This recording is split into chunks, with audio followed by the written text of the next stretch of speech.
Hello, I'm Alan Blevins from Bank of America. Welcome to the Juneteenth Virtual Family Day at the Levine Museum of the New South.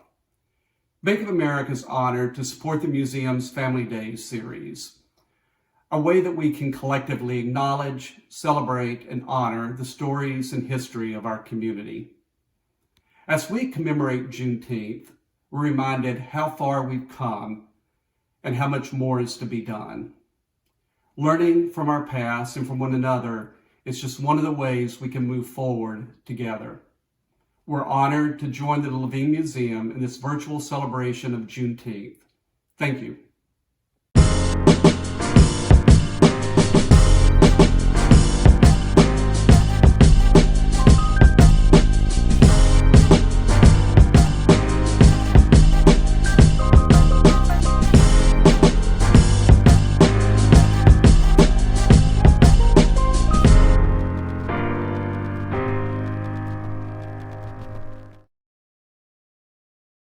Hello, my name is Courtney Whiteside here with Levine Museum of the New South, along with Lindsay and Bertha.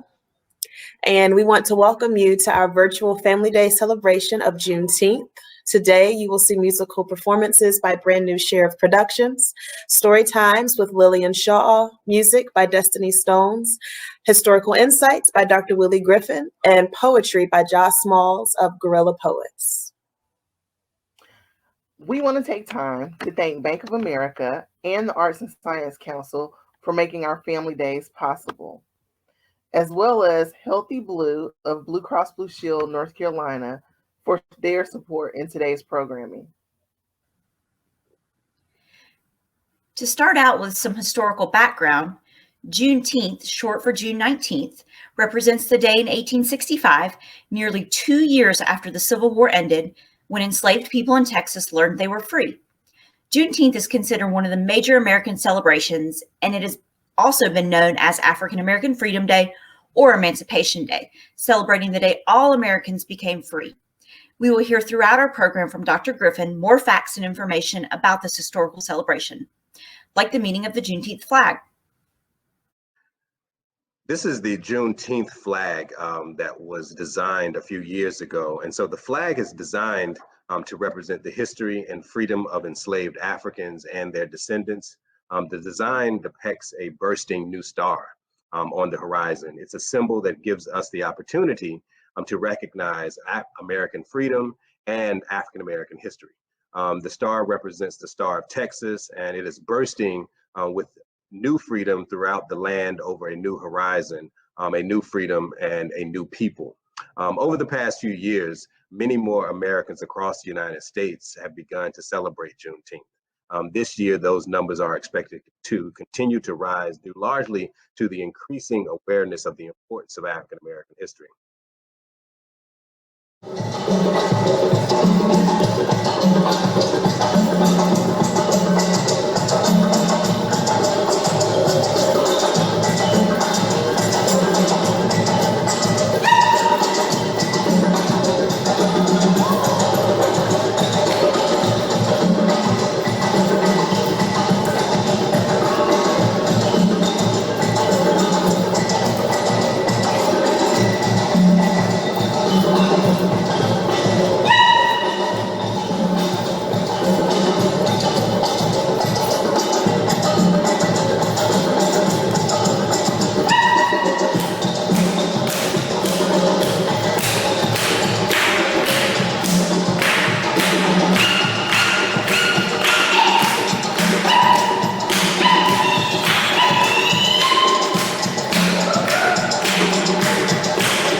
Hi, everyone. Thank you for joining me today. My name is Lillian Shaw, and I'm going to be reading a wonderful book that is actually in our museum gift shop. It's called Juneteenth Jamboree. The author is Carol Boston Weatherford, and the illustrator is Yvonne Buchanan. So let's get started.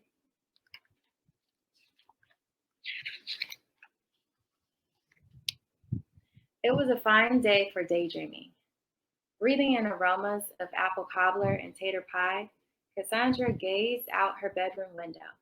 Her brother, Kofi, was in the backyard swinging. Her mind drifted to the city and the friends she left behind. She liked her new house, and her new school was okay, but what would summer here in Texas hold? This was her parents' hometown, but it didn't feel like home yet to Cassandra. Come lend me a hand, her mom called.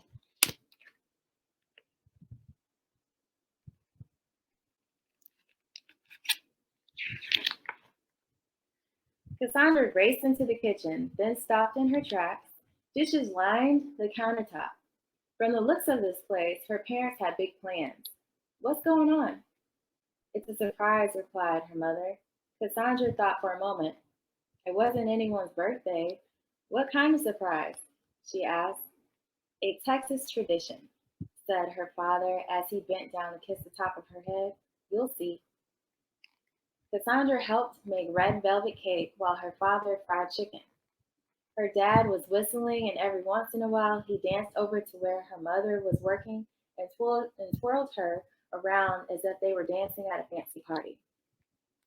Cassandra loved surprises, and she was usually pretty good at guessing them, but this one had her stumped.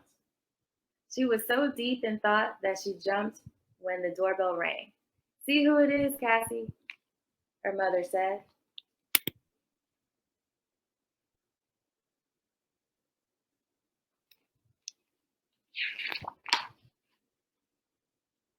Cassandra could smell her Aunt Bet's rolls before she opened the door. Texas didn't feel like home yet, but at least it meant that they were closer to family, especially her favorite aunt. How's my beautiful niece? Aunt Bet asked. Fetch me an apron, would you, baby? Then get some clothes from your mama. We've got to get this ham ready. Cassandra decided to see if her aunt would give her any clues about what kind of surprise was brewing. Are we having company? She whispered. Aunt Bet winked at Cassandra's mother and just kept on humming and glazing the ham with honey. Come on, child. You can help with this part. Cassandra carefully stuck cloves into the ham and placed pineapple rings on it. My, that looks pretty, Aunt Bet sighed as she slid the ham in the oven.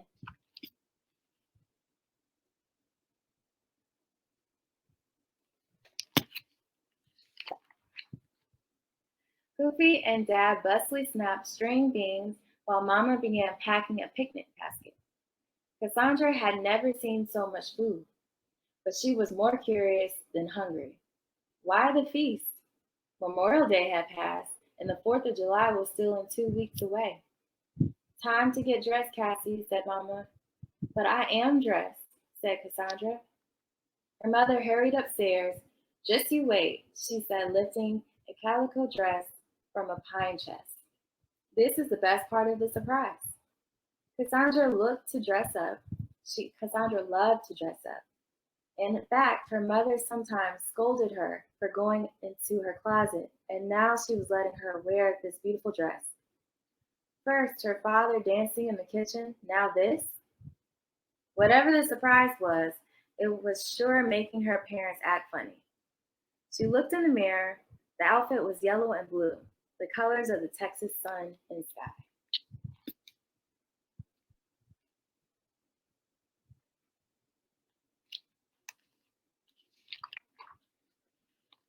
My grandma made this costume for me when I was your age and surprised me with it on the same day. Costume, thought Cassandra. It's not Halloween. June bugs are jumping and the leaves are all green. Dad honked the horn. Everyone piled into the car.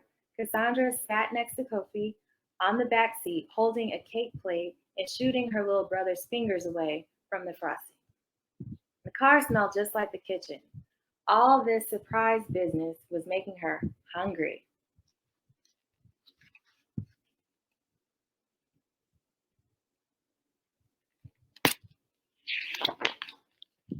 Within minutes, they arrived downtown.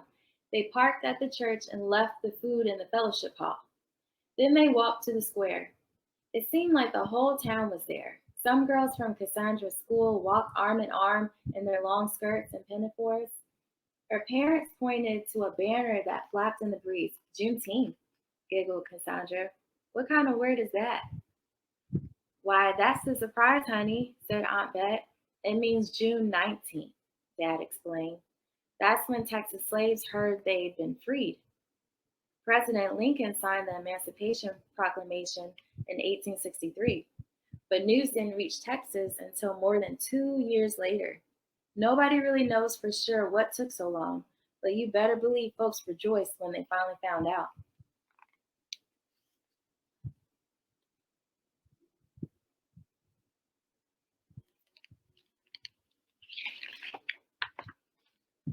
Imagine, sighed Mama. Cassandra tried to picture what it was like for people to hear such news. I bet they sang and danced and had a big barbecue, she exclaimed. Fiddlers began to play. Cassandra clapped.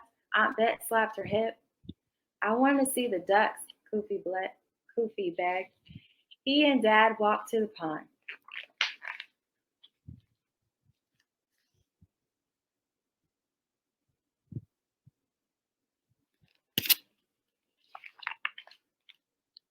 At a picnic table, Cassandra learned to make a corn husk doll.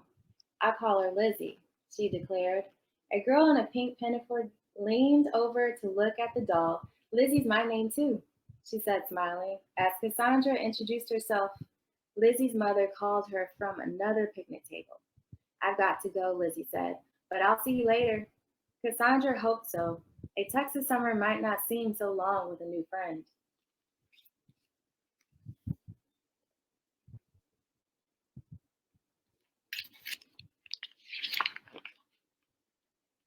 Look, balloons, yelled Koofy, tugging Dad across the square.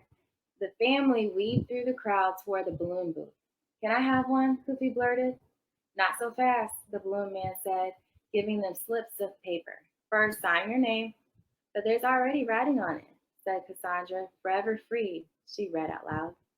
Use the other side, said the man. He slid Cassandra's paper into a balloon, then blew it up while she helped Koofy write his name. Hold on to it now, he urged, winking.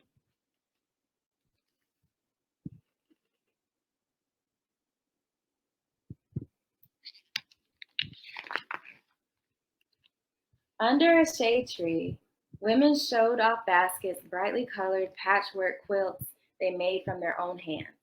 On stage, masked dancers whirled grass skirts to African drum beats.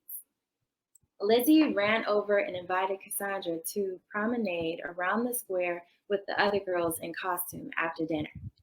Cassandra's parents were greeted by old friends they hadn't seen in years.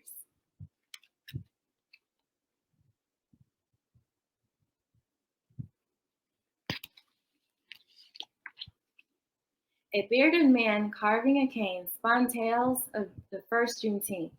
Some folks say the messenger took 2 years to reach these parts because his mule was slow. Others say slave owners wanted to harvest one more cotton crop, so they kept the news from their slaves. Me, I don't know whether to blame the mule, the messenger, or the master. One thing is sure, though, freedom was a long time coming, but it was mighty sweet. Cassandra heard her father whisper, Amen.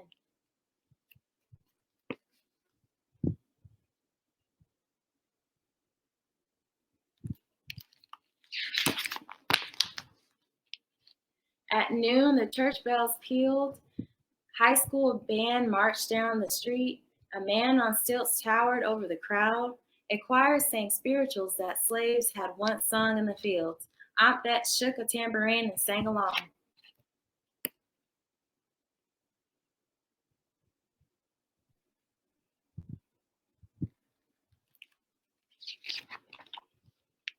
As the parade ended, the Grand Marshal said, "When the cymbals sound, let go of your balloons all at once."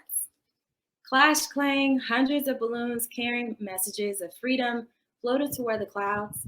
Cassandra's eyes followed her balloon high up into the sky until she could no longer tell it from the others.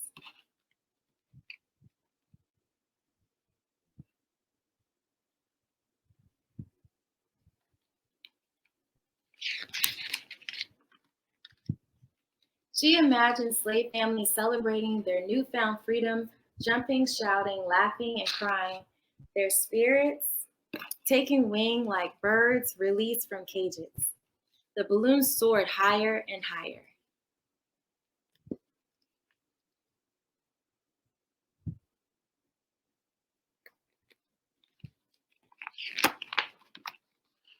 In the midst of her daydreaming, Cassandra felt Aunt Bet squeeze her hand and glimpsed her wiping a tear. "Don't be sad, Aunt Bet. You'll get another balloon one day." "I'm not sad, honey, just filled up. I'm so thankful that you're home and we're all together."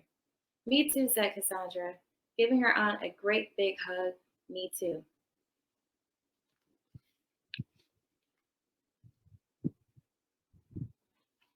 The end.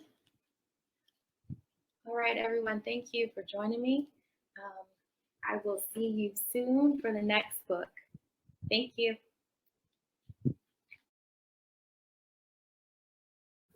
What a beautiful dance. And thank you to Lillian for the story time. In learning about Juneteenth, we know that President Lincoln issued the Emancipation Proclamation January 1st, 1863.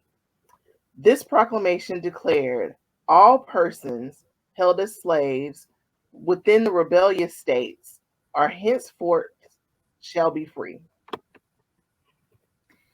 Despite its expansive wording, the proclamation was limited in many ways. It applied only to states that had seceded from the United States, leaving slavery untouched in the loyal border states. It also left out parts of the Confederacy that had already come under Northern control. Most important, the freedom it promised depended upon Union, meaning the United States, military victory, which means that if the Confederate States did not surrender, slavery would not have ended when it did. The Emancipation Proclamation did not end slavery in the nation. It captured the hearts and imagination of millions of Americans and fundamentally transformed the character of war. After January 1st, 1863, every advance of federal troops expanded the domain of freedom. The proclamation announced the acceptance of Black men into the Union Army and Navy, enabling the liberated to become liberators. By the end of the war, almost 200,000 Black soldiers and sailors had fought for the Union and freedom.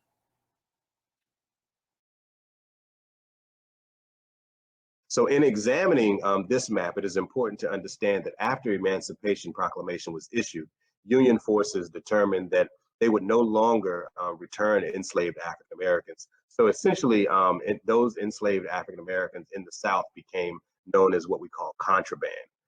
And what you begin to see is that plantation owners were making efforts to move their human property so that they could not be confiscated when Union forces invaded the South. So this helps us understand why it took so long for news about the Emancipation Proclamation, the end of the war, and the 13th Amendment to travel to Texas, because this is where plantation owners took their enslaved property.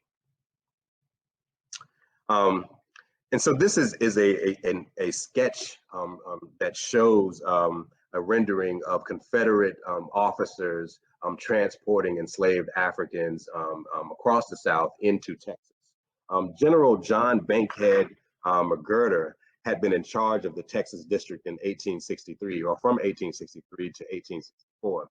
He wrote to one of the new state senators about his concern with the removal of slaves to Texas. Quote, "I am told that over 150,000 Negroes have gone from Missouri and Arkansas into Texas," end quote. So now most historians believe that this is a high estimate. Estimates of the number of slaves transported during the Civil War to Texas from Missouri, Arkansas, Louisiana, and Mississippi range between 50,000 to 150,000. Sweet mother, I no go forget you, for this so far away, you so far for me. Yeah. Sweet mother, I no go forget you, for this so far away, you so far for me. Yeah. When I dey cry, my mother go carry me. She go say, my pikin, make you no cry. Yeah, yeah. Stop, stop. Stop, stop, stop, stop, make you no cry again, oh. When I won't sleep, my mother go pet me. She go lie me well, well for bed. She cover me cloth, say make you sleep. Sleep, sleep, my pikin, oh, sweet mother, I no go forget you, for it's so far away, you so far for me. Yeah.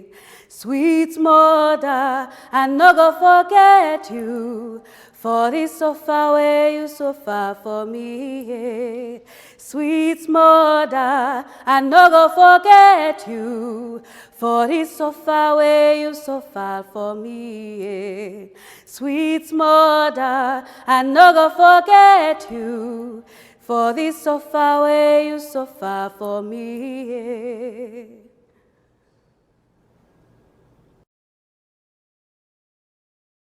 Dress was really important, was a really important element of the early Juneteenth customs. It is often still taken seriously, particularly by the direct descendants who can make connections to the tradition's roots.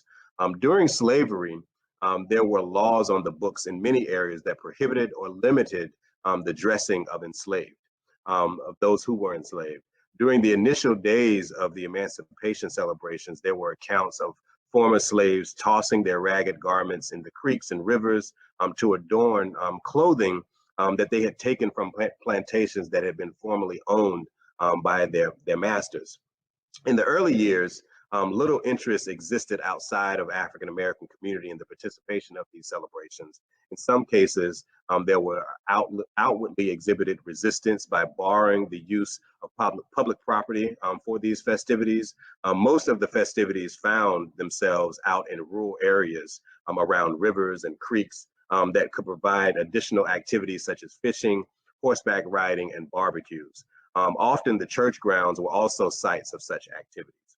Eventually, what you begin to see is African Americans began to acquire land, and land was donated and dedicated for these festivities. One of the earliest documented purchases that was named, that was sort of provided for African Americans to celebrate Juneteenth was organized by this gentleman that you see in the slide, Reverend Jack Yates. And so his fundraising efforts initially yielded over $1,000, and they purchased what has now become Emancipation Park, that you see in the bottom of the slide in Houston, Texas. It's recently been redesigned and updated. Good afternoon. My name is Coach Josh Smalls. I am slam coach for Respect the Night Slam. I'm also a member of the Guerrilla Poets. I'm also one half of Granny Boys. And this is my Juneteenth celebration. The Emancipation Proclamation was issued by Abraham Lincoln on September 22nd of 1862. It went into effect January 1st in 1863. However, slaves were not set free until the Confederacy, until the Union was able to come in and take over. On June 18th, 1865, the Union Army arrived in Galveston, Texas. The very next day was June 19th, and General Gordon Granger announced that all slaves, including the slaves in the state of Texas, were to be free by order of the President of the United States. Some call it Freedom Day, Jubilee Day, even Liberation Day. We celebrate this day with parades social gatherings, the speeches, and of course, strawberry soda. Red, it is the color of struggle. It means someone had a mighty, mighty feat to cross. It was a reminder of slave ships that carried our ancestors from their home of origin. Red reminds us that there was a woman who was once captive, once a slave, and she'd walk 800 miles to and fro, bringing enslaved Africans from slave quarters in the South to freedom on lands far, far away from servitude. It was in the cold of the night, the dead of winter, and Harriet Tubman made her way in this darkness, placed her life on a line night after night, day after day. It was her will that moved her feet. It was her will that gave life to those who were written off as slaves. I've spent countless time trying to rediscover things, trying to make sense of what this world had given us. I've asked myself questions that have never found answers. Questions that take up space, but seems to always fall short of an eardrum who cared. Questions like why is it that Black is always last? Always the bull's eye, always the undertone. Why does Black always have to follow a separate pattern? Fall to laws that match our melanin with enforcement, brutality, slavery. But I found so much happy within this complexion of mine. Found it in the core of what America never held sacred. I can't understand why Black sounds so untasteful to some.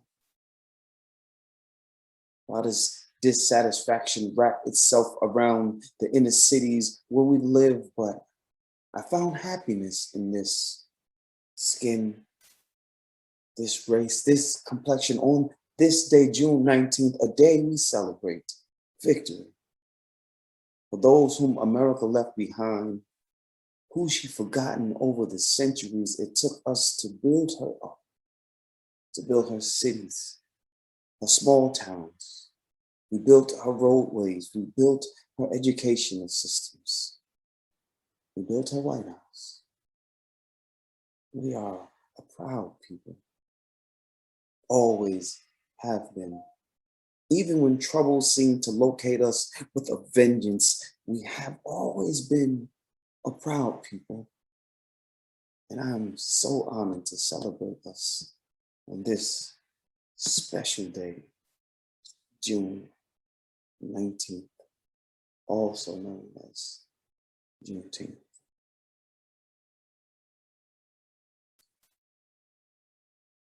You know, I've wondered for a long time how it felt to be free. How it felt to be free after bondage made a home in their lifestyles. How did it feel when those chains that was once wrapped around their arms, around their legs, around their necks, how did it feel when those chains finally hit the floor? When freedom kissed their eardrums, when their heartbeats began to sing, no more, no more. I've wondered if those chains lost their jingle. I wonder if it sounded like home. If those chains knew they would never know skin again after this day. Oh, I wonder if those chains would know they would never feel human beings attached to their metal. So I wondered for years how that day felt. When they got the call, when freedom yelled through the streets, how strawberry pop laid perfect on their taste buds. I wondered how they danced. I wondered the mighty songs they would sing, what pattern found their footsteps safety. I've wondered why God made the sky blue, then turned it dark when nighttime came in. See, it reminds us of how Black folks find a home when sorrow leaves. Since blue has always been the blues, and dark had always been the footnote. And these American skies never knew us friendly, never taught us love, never found us worthy, human, never saw us more than financial gain, but we smile today. Celebrate what some never dreamed, some never saw capable, never believed could hold a space within our future. Some to this day still don't believe. I wonder for so long how they felt walking free, unbothered, unchained, without servitude holding their backs. I wondered for so long. I wonder how God smiled that day. If the angels played special tunes, if the footnotes read, Africa is always home for the African, and freedom shall always live over Black folks. I wonder for years, decades, reading books that fed us knowledge of folks who weren't even allowed to read. I wondered for years how they felt when they finally got to celebrate freedom. We celebrate proudly this day, honoring those whose lives made a way for us to live. So what do we say about Juneteenth? We celebrate, but we celebrated their freedom. A mighty day for Black folks, those who traveled through rough waters only to become property. They survived. And on this day, freedom rings. Her bells whistle along the clouds, talk to those who may not have heard their voice before. Freedom rings. Heaven smiles. God loves. And this day, Black folks began to rejoice in love and in freedom. I thank you so much for this time. Hope you enjoyed, and I appreciate all the love. And please, by all means, support Juneteenth. Celebrate with love, celebrate with joy. God bless. So learning about the history of Juneteenth can help illustrate the complexity of this time in our history. Most Americans believe a more simplified narrative about the end of the Civil War or the end of slavery, that it just happened, and that there's really no need to thoroughly examine this period, which couldn't be further from the truth. So now to June 19th, 1865. On that summer day in Galveston, Texas, a full 2.5 years after the proclamation, the Emancipation Proclamation was issued, and it was 4 months after the 13th Amendment and 2 months after General Robert E. Lee surrendered at Appomattox. Major General Gordon Granger, commander of the U.S. Army Department of Texas, delivered the news to perhaps the very last enslaved people to learn that they were free. After reading from the General Order Number 3 that, quote, all slaves are free, Major Granger continued, quote, this involves an absolute equality of personal rights and the rights of property between the former masters and slaves. and the connection heretofore existing between them becomes that between employer and hired labor. The freedmen are advised to remain quietly at their present homes and work for wages. They are informed that they will not be allowed to collect a military post and that they will not be supported in idleness either there or elsewhere. As the last to learn of their absolute equality with their former masters, these enslaved men, women, and children were major characters in the end of one story filled with really this long-standing oppression and the beginning of a powerful new long story filled with this hope for equality. Susan Ross was a enslaved African at this time, a newly freed African American, and she recounted her memory of the event. She said that, quote, "When my oldest brother heard we were free, he gave a whoop and ran and jumped a high fence and told Mamie goodbye. Then he grabbed me up and hugged and kissed me and said, 'Brother is gone. Don't expect you'll ever see me anymore.' I don't know where he went, but I never did see him again." And so it just goes to show you the ecstatic nature of these newly freed Americans, and many people did many different things. In this case, her brother knew that he wanted to be nowhere around where he had been enslaved and left. So this watershed moment between these two stories of slavery and freedom has really been missing from our collective understanding of the country's history, and it presents a more fuller picture of freedom. It's no wonder that these newly freed people met the announcement with cheers, shouts, and celebrations. And so these celebrations that have continued every year since. Nobody knows the trouble I've seen. Nobody knows my sorrow. Nobody knows the trouble I've seen. Glory, hallelujah.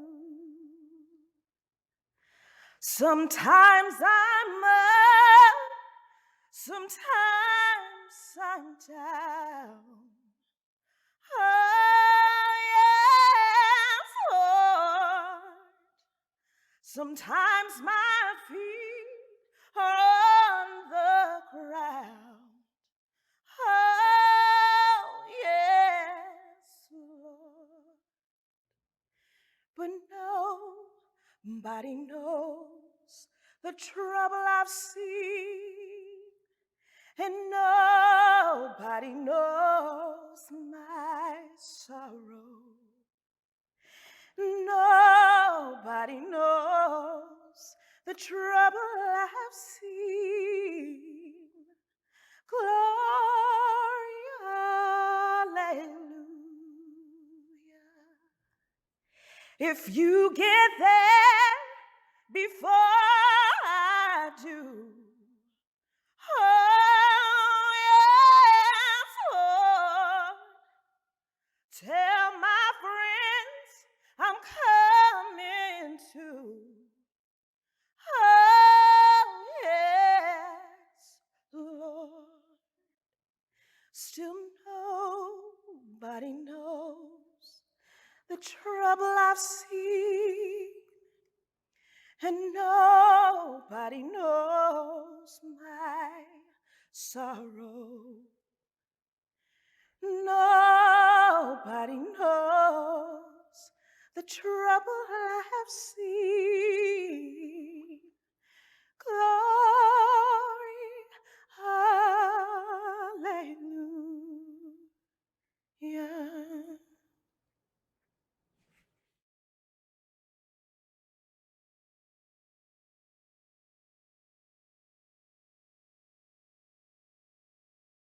The significance of the Black church is really important to understand in these early emancipation celebrations. Every New Year, you will find some African Americans in church, and most don't really understand that this connection is really connected to the issuing of the Emancipation Proclamation. You remember earlier in the presentation, I talked about how 100 days before the Emancipation Proclamation was issued, Abraham Lincoln notified the country that he would be issuing it. And so many African Americans on the eve of the Emancipation Proclamation gathered waiting for this proclamation to be issued. And so even today you have African Americans traditionally go to church as night watch for the new year, but most don't really talk about its connection to the Emancipation Proclamation.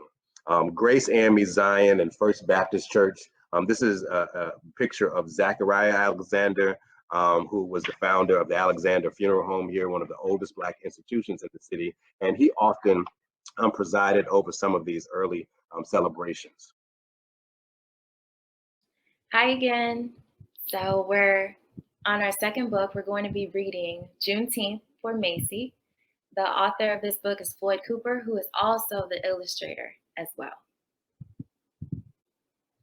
Macy wants to play outside, but it is too late. It's getting dark, Macy. It's time to stay inside. Macy wants a cookie, but it's time for bed. Not now, little one. It's too close to bedtime. Macy wants to stay up late, but she is too little. Bedtime is the rule, sweet girl. Why so grumpy, Sugar Bear? Asked Dad. I can't go where I want, have what I want, or do what I want, answers Macy. Well, tomorrow you can have a celebration, says Dad. What are we celebrating? Asked Macy. We will celebrate the day your great-great-great-grandpa Mose crossed into liberty. The day we will be celebrated by us and many more families on a day we call Juneteenth. Dad lifts Macy into his arms. I bet you're tired of hearing no all the time. Well, great-great-great-grandpa Mose heard no even more.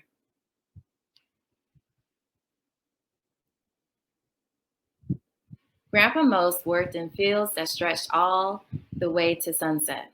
He and the other slaves would be bone tired, but they had to keep going. Their masters wouldn't let them quit, but as they worked, they thought about freedom. And before they finally went to sleep at night, they prayed about freedom and made plans for change and a better future. Some slaves ran north to freedom, following a bright star in the sky. They sweat, they bled, they cried till those cries were quieted by a single proclamation from a brave president.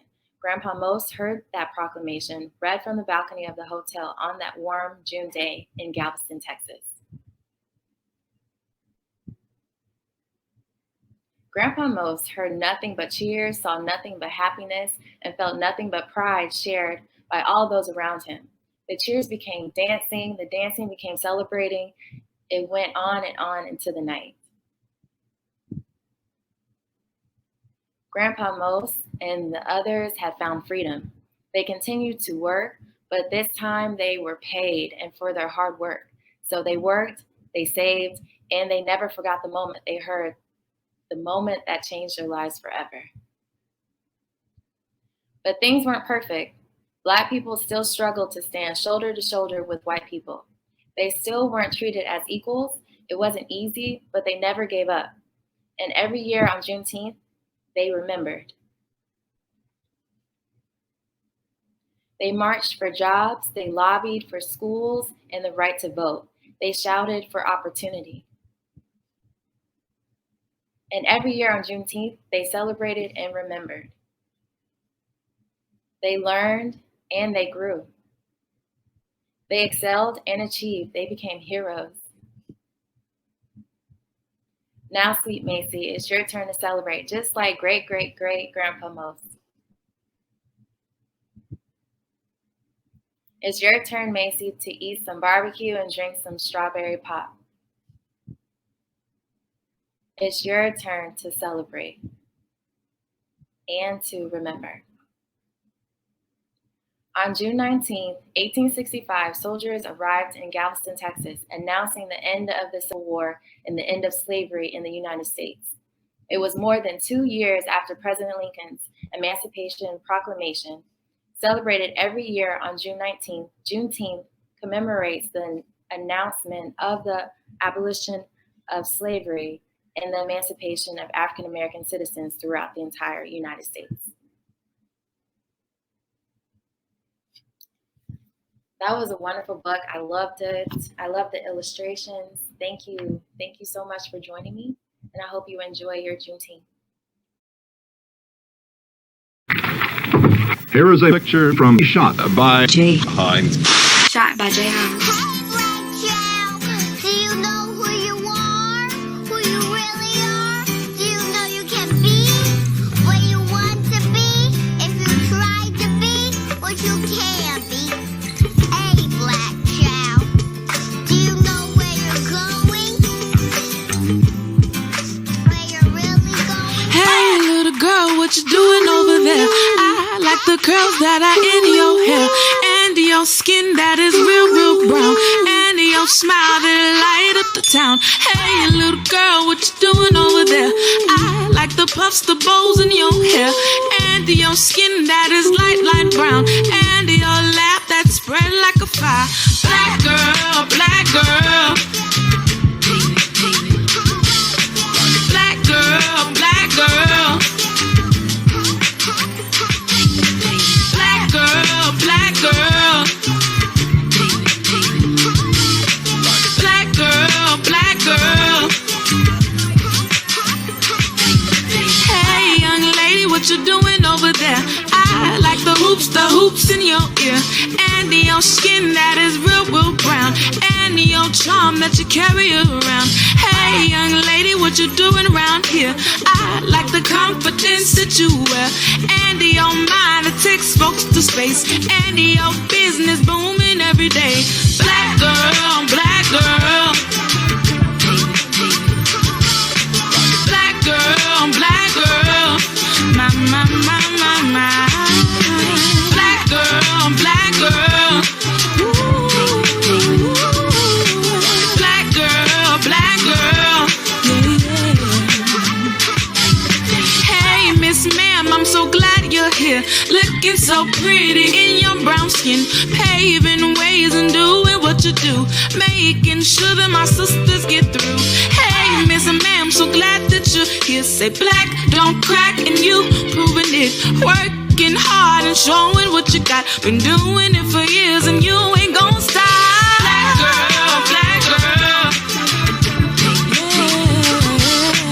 Black girl, black girl.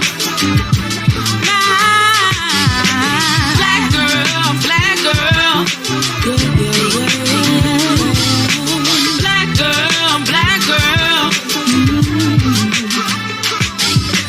Hey, black girl, you belong around here. There's nothing wrong with the skin you're in. Your nose just fine and your lips are too. Don't get mad, they just wanna be you. Study real hard and do what you can to reach your goals and travel across the land and reach on back and help a sister out. Show them what you got and don't back down.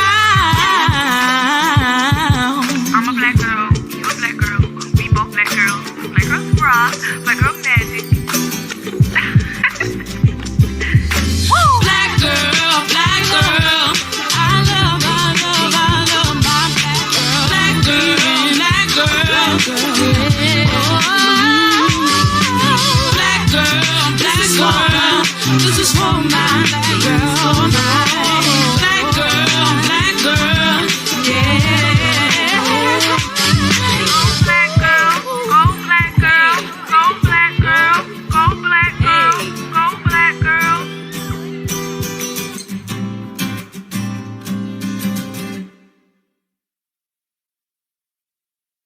Shot by Jay Hines. Local celebrations actually began to emerge here in Charlotte in 1893. This is an image of Dr. John Taylor Williams, J.T. Williams, who presided over the Men's Colored Patriotic Club at the Colored Pavilion. And so what they did was celebrate by having a cakewalk. And I'm not sure if I can show you, this is sort of an example of what a cakewalk looked like.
celebrations really ceased to exist between the 1930s and 1960s. But what you begin to see, the civil rights movement of the 1950s and 60s yielded both positive and negative results for the Juneteenth celebration. While it pulled many African American youth away and into the struggle of racial equality, many linked these struggles to the historical struggles of their ancestors. And so this was evidenced by student demonstrations in the Atlanta Civil Rights Campaign buttons. Again, in the 60s. And so they wore these Juneteenth freedom buttons in the civil rights movement.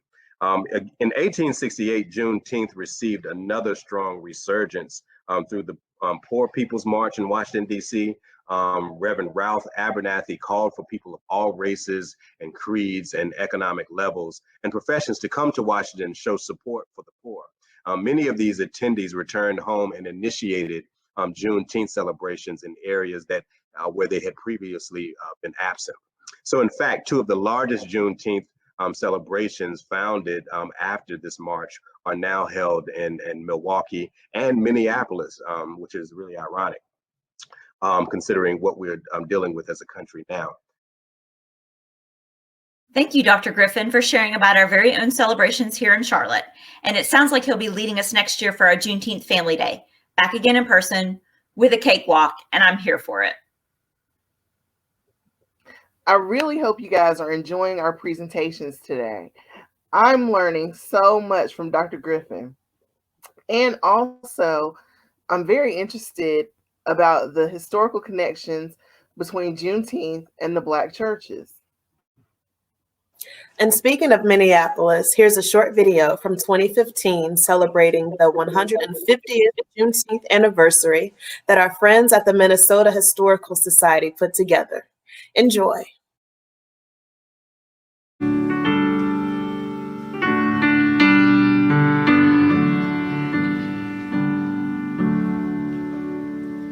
This world is one great battlefield with forces all arrayed.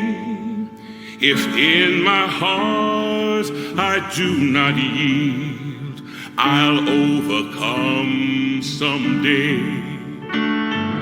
I'll overcome someday. I'll overcome someday.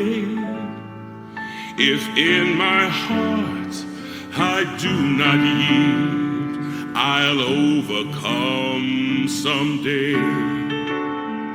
Like the Civil War itself, slavery didn't end with one decisive act. After the Battle of Antietam in September 1862, President Lincoln issued the Emancipation Proclamation in January 1863. It declared all persons held as slaves within the rebellious states to be free. Northern abolitionists welcomed the proclamation as a first step, while Southern slave owners ignored it. Ending slavery would take a constitutional amendment passed in January 1865, Robert E. Lee's surrender at Appomattox in April 1865, the heroism of many enslaved families, and the Union Army itself to personally deliver the news to the most remote corners of the conquered Confederacy. The proclamation that Lincoln signed didn't find its way into Texas, which is where my father's family is from, and the Rambo family, until mid-June of 1865. On June 19th, Union General Gordon Granger arrived in Galveston and personally delivered the news. The people of Texas are informed that, in accordance with the proclamation from the Executive of the United States, all slaves are free. This involves an absolute equality of personal rights and rights of property between former masters and slaves, and the connection heretofore existing between them becomes that between employer and hired labor. There was a lot of celebration, but there was also a lot of sadness, a lot of concern, a lot of fear. Both enslaved Africans and those who held slaves didn't know what really to do now. As freed Americans, where were we to go?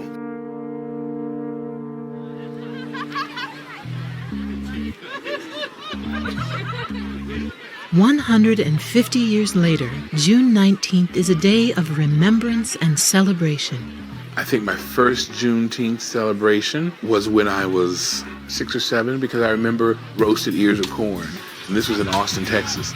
And then coming here, I was surprised and really astounded to find out that Minneapolis, St. Paul have such a strong connection with Juneteenth. It stands to reason with the number of people who probably migrated this far north who brought with them that tradition.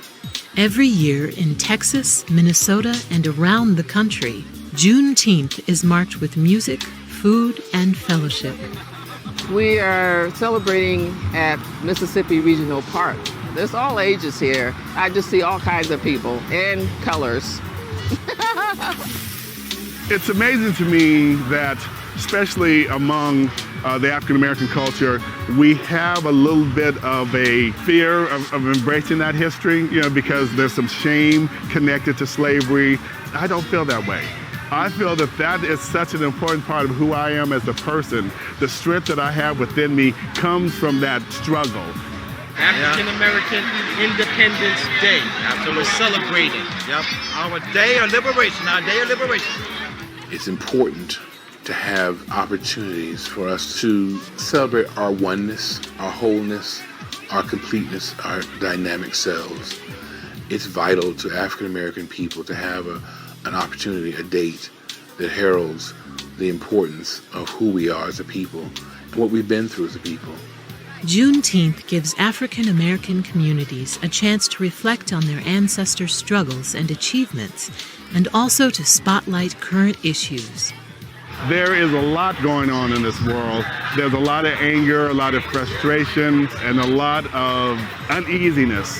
The foundation you have can kind of give you a little bit more of a sure footing, because you can look and say, well, wait, my family made it through this hatred. Somehow they made it through. Yeah, so take that strength and go up to the next level.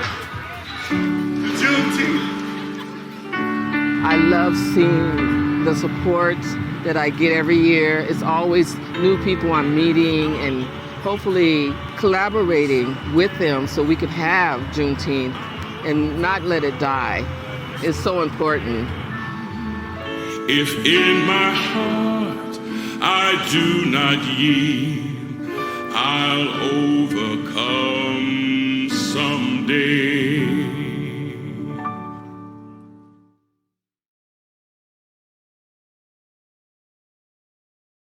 So in modern times today, Juneteenth is really enjoying a phenomenal growth rate within the communities and organizations throughout the country.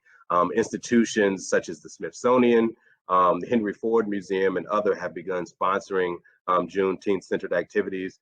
As I stated at the top, this is our 3rd annual celebration of Juneteenth here at Levine. In recent years, a number of local and national Juneteenth organizations have risen to take place alongside older organizations to help promote and cultivate this knowledge around African American history. Here in Charlotte, the Festival of the Carolinas, started by Pap Njai, owner of the House of Africa, started Juneteenth Festival over 20 years ago. Juneteenth today celebrates the African American freedom and achievement, while encouraging continuous self-development and respect for all culture. As it takes on more national and symbolic and even global perspective, the events of 1865 in Texas are not forgotten, for all the roots tied back to this fertile soil from which the National Day of Pride is growing. So the future for Juneteenth looks bright, as a number of cities and states are creating Juneteenth committees, and they continue to increase. Respect and appreciation for all of our differences grow out of this exposure and working together to celebrate the country turning towards its effort to become a true democracy. So getting involved in supporting Juneteenth celebrations help create new bonds for friendship and understanding among us. So indeed, the future is bright for Juneteenth. Thank you for joining us, and a special thanks to everyone who shared their stories and talents for this virtual Family Day celebration. Tell us in the comments how you plan to celebrate Juneteenth this year. Whether it's drinking strawberry soda, having a barbecue with your friends, wearing your favorite celebratory Juneteenth outfit. Please be safe for your weekend of Juneteenth. Goodbye. Bye.